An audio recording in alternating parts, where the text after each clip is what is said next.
खट्टा खाने वाली चुड़ैल। रात को अचानक राधिका मौसी को किचन से कुछ गिरने की आवाज आई। उन्होंने बाहर निकल के देखा तो किचन में उन्हें कोई सफेद साड़ी में दिखा। वो चीख पड़ी, हे भगवान, आलतू जलालतू आई भला को टालतू, आलतू जलालतू आई भला को टालतू।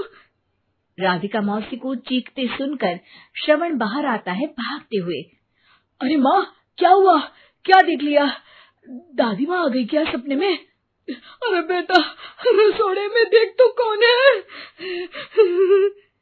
श्रवण रसोड़े में झांक कर देखता है और उसे कोई नहीं दिखता अंदर।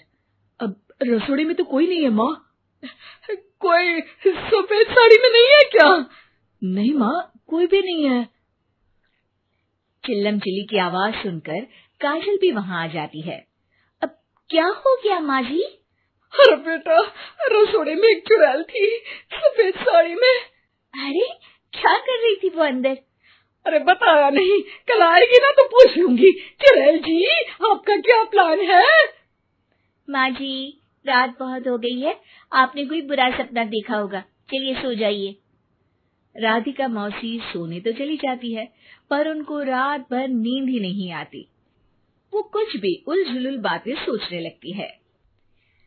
कहीं चुड़ैल की वजह से तो घर में टेंशन नहीं हो रहा, कहीं उसी की वजह से तो वो दादी नहीं बन पा रही। सुबह जब राधिका मौसी रसोड़े में छानबीन करती है तो पाती है कि नींबू का अचार गायब है। चुड़ैल नींबू का अचार ले गई, मुझे तो ठीक नहीं लग रहा कुछ। चुड़ैल को भी पता है कि जिंदगी का असली मजा तो खट्टे में ही है। राधिका मौसी झट से श्रवण को फोन कर देती है।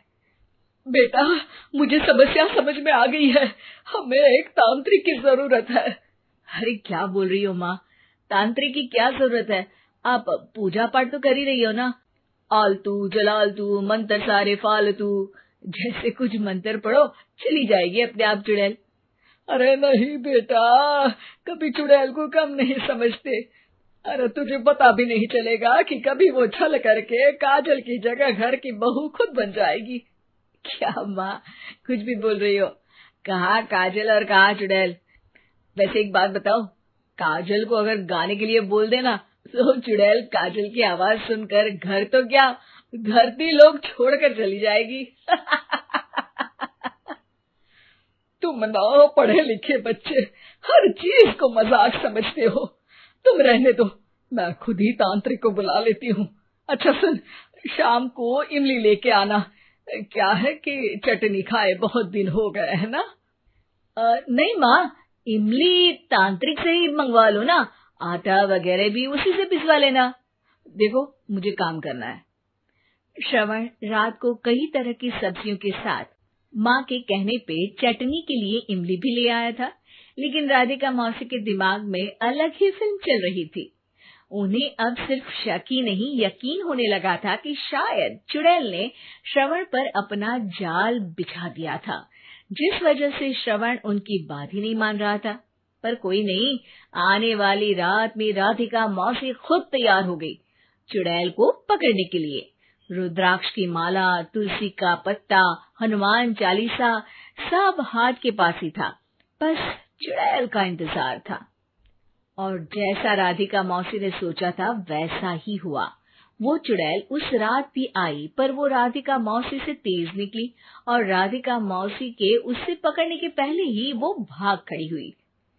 जरूर बहू पे साया है उस चुड़ैल का, तभी तो श्रवण के कमरे में गई है। और अगली सुबह राधिका मौसी पिछली रात हुए हमले में किन चीजों का नुकसान हुआ उसका हिसाब लगा रही थी। उनके खेमे से एक आम के अचार की शीशी भी गायब हो चुकी थी और वो इमली भी जो कल श्रवण लेकर आया था। राधिका मौसी इस बारे में सोच ही रही थी कि श्रवण जल्दी से रसोड़े में आकर दवाइयों की पोटली ढूंढने लगता है। अरे बेटा, क्या हो गया? अब माँ, वो काजल की तबीयत खराब है, बहुत घबराहट हो रही है उसे। हे भगवान, मैंने पहले ही कहा था कि तांत्रिक को बुला लेते हैं, पर नहीं। अब देखो, उस चुड़ैल ने काजल को अपने वश में करना शुरू भी कर दिया है। हालांकि श्रवण भूतों में विश्वास नहीं करता था, पर अब वो भी डर जाता है और राजी हो जाता है एक तांत्रिक को बुलाने के लिए। कुछ ही घंटों में तांत्रिक आ जाते हैं और राधिका मौसी तांत्रिक जी को सब बता देती हैं। घोर संकट, घनघोर संकट, चुड़ैल को मारू जोर चाकट, ओम भट स्वाहा खटखा के आहा। अरे ये क्या मंत्र है? मेरे खुद के ओरिजिनल मंत्र है, कल रात को ही लिखे हैं, अच्छे लगे तो दाद चाहूंगा। एक और मंत्र सुनो, अर्ज किया है आब्राकडाब्रा, दिल्ली बम्बई आगरा, चंदा मामा सोवरले सुरन मामू जारा। ये मंत्र है? अरे कोई 40 वालीसा पढ़ो ना। वक्त कम है, 40 नहीं पड़ेंगे, 20-25 में काम चलाना पड़ेगा। अलग निरंजन जाके लंदन, मुफ्त का मंजान घिस मेरे नंदन। अरे जल्दी करो तांत्रिक जी, जल्दी करो। तांत्रिक अपने उल झलूल मंत्र पढ़ने लगता है। श्रवण को तांत्रिक पे शक होता है। वो अपने एक डॉक्टर दोस्त को कॉल कर देता है ताकि कोई अनहोनी हो तो इमरजेंसी में चीजें मैनेज हो जाए। तांत्रिक धुनी रमाता है, जिसकी वजह से कमरे में काफी धुआं हो जाता है और जिसकी वजह से बहू की घबराहट बढ़ जाती है। अब भागेगी चुड़ैल। हाँ। बहू खांसते हुए धुएं से बचने के लिए बाहर चली जाती है। अरे भाग रही है, भाग रही है। पीछे पीछे श्रवण भी जाता है। बहू एक सोफे पर बैठ जाती है। तभी डॉक्टर दोस्त आ जाते हैं और श्रवण को पानी लाने के लिए कहते हैं। थोड़े चेकअप के बाद डॉक्टर कहते हैं, मेरे हिसाब से जाप का काम पूरा हो गया है। क्या मतलब? अरे कुछ भी नहीं माँ, कोई चुड़ैल नहीं है, खुशखबरी है, अब दादी बनने वाली है। मगर वो सब अचार के डब्बे।